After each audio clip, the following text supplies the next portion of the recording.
Hamilton a écouté ses fans après avoir sorti la Hamilton Khaki Murph en 42 mm. Hamilton répond à ses fans qui trouvent la montre trop grande et sort la montre en 38 mm.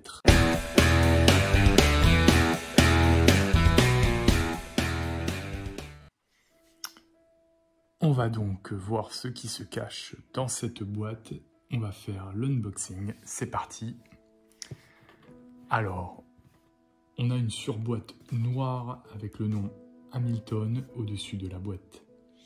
On a, quand on ouvre, un compartiment en bas.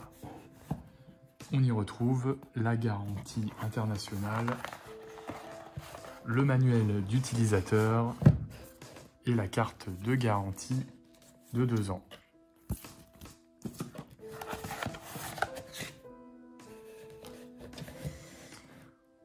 On retrouve une boîte imitation bois. Alors je pense que c'est un genre de vinyle collé sur une boîte, à mon avis en plastique. Et à l'intérieur, la montre.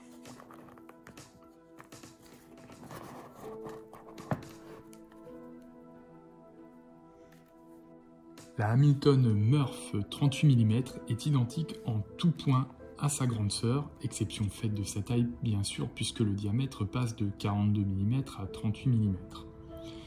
Une autre différence sur l'aiguille des secondes, puisque celle-ci n'a pas le fameux Eureka inscrit en morse avec de la matière luminescente sur l'aiguille des secondes de la 42 mm. Hormis cela, même mouvement, même boîtier, avec une lunette polie et un boîtier sablé mat.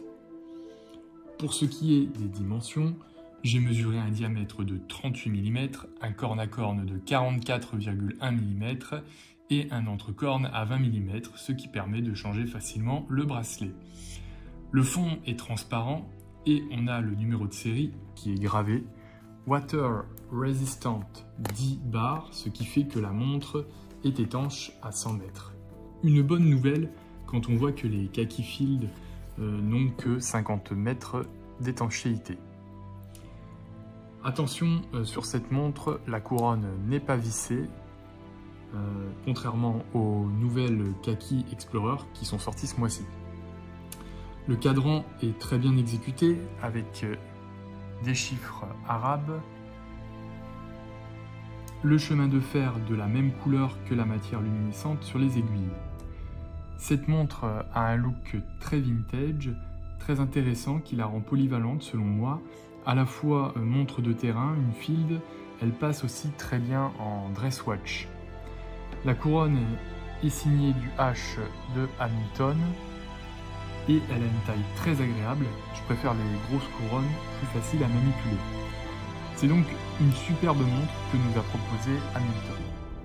Les points négatifs, pour moi d'abord, l'anti-reflet du verre saphir.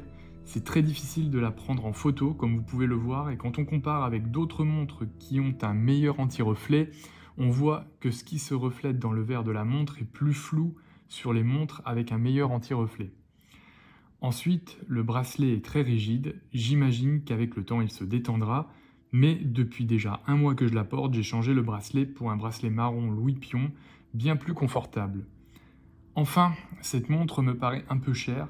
Elle est à 945 € sur le site d'Hamilton. Personnellement, je l'ai payé 700 sur un site d'occasion et c'est à mon avis le juste prix de cette montre. Voilà, j'espère que cette vidéo vous a plu. N'hésitez pas à me dire en commentaire si vous avez également craqué pour cette Hamilton. Abonnez-vous pour ne pas louper les prochaines vidéos. Et je vous dis à bientôt les monstrophiles.